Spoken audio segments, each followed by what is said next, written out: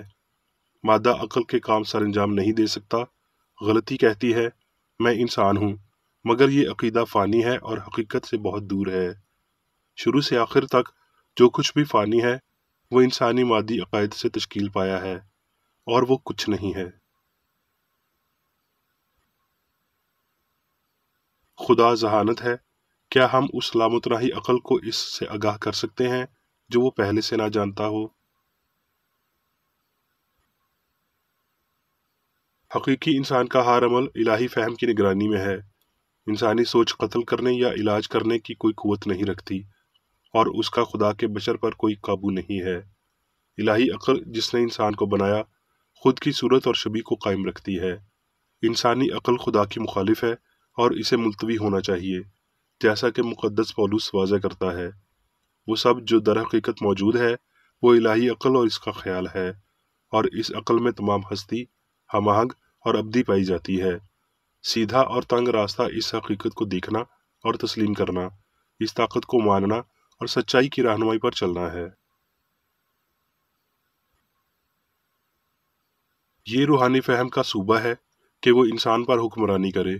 مادی غلط انسانی سوچ بدن پر اور بدن کے وسیلہ بہت بری طرح عمل کرتی ہے۔ قوت ارادی ہر قسم کی بدی کا قابل ہے۔ یہ کبھی بیمار کو شفا نہیں دے سکتی کیونکہ یہ غیر راست باز کی دعا ہے، جبکہ جذبات کی مشق، امید، ایمان، محبت راست باز کی دعا ہے۔ یہ دعا حواس کی بجائے سائنس کی زیر نگرانی ہوتے ہوئے بیمار کو شفا دیتی ہے۔ مالک کے اس قول نے کہ میں اور باپ ایک ہیں اسے ربیوں کے روایتی نظریے سے منفرد بنایا۔ خدا سے متعلق اس کی بہتر سمجھ ان کے لیے ڈانٹ ٹپٹ تھی۔ وہ صرف ایک عقل سے واقف تھا اور کسی دوسرے پر اس نے کوئی دعویٰ نہیں کیا۔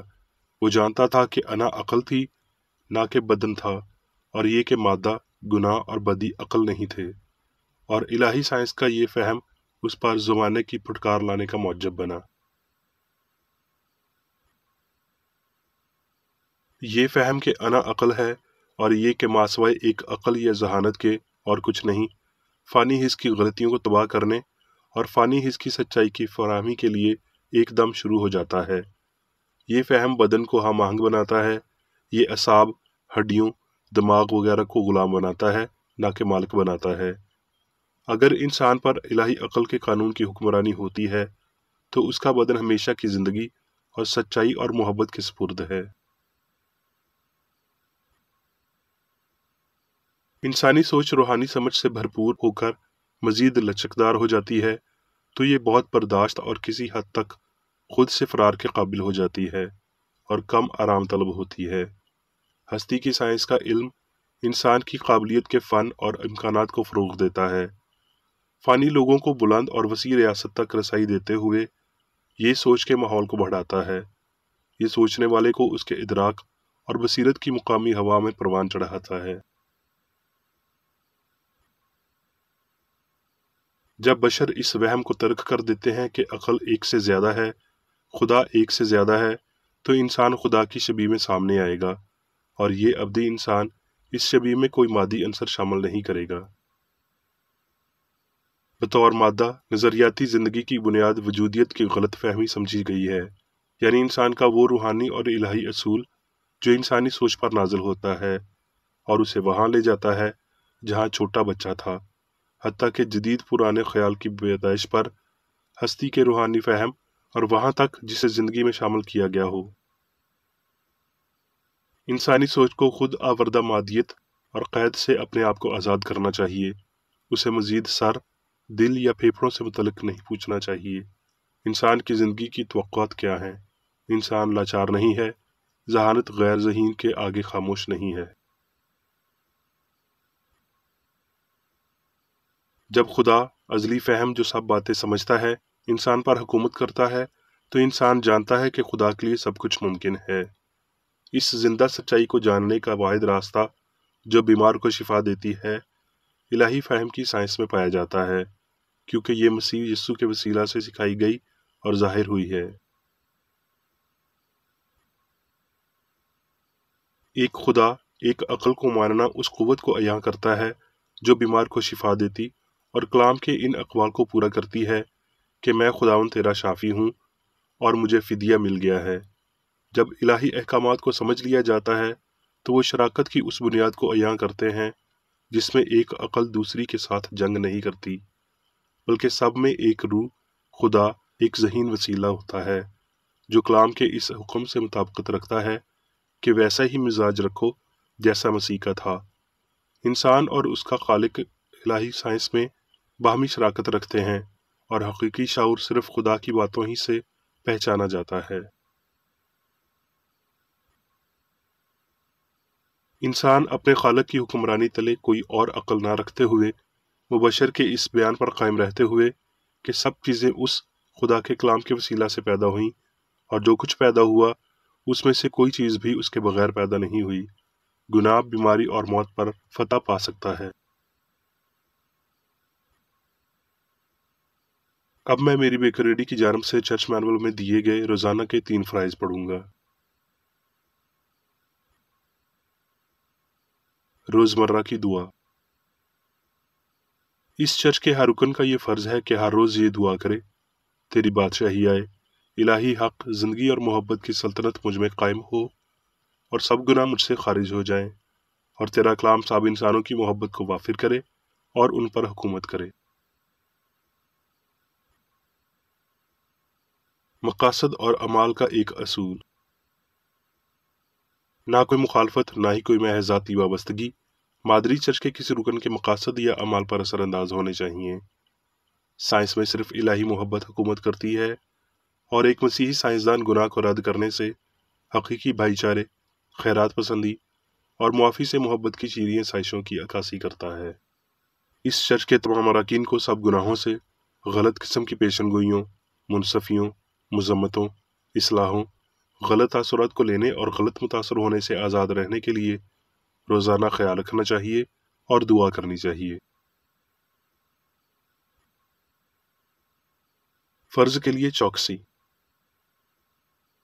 اس چرچ کے ہر رکن کا یہ فرض ہے کہ وہ ہر روز جارحانہ ذہنی آراء کے خلاف خود کو تیار رکھے اور خدا اور اپنے قائد اور انسانوں کے لیے اپنے فرائض کو نہ کبھی بھولے اور نہ کبھی نظر انداز کرے۔ اس کے کاموں کے باعث اس کا انصاف ہوگا، وہ بے قصور یا قصوروار ہوگا۔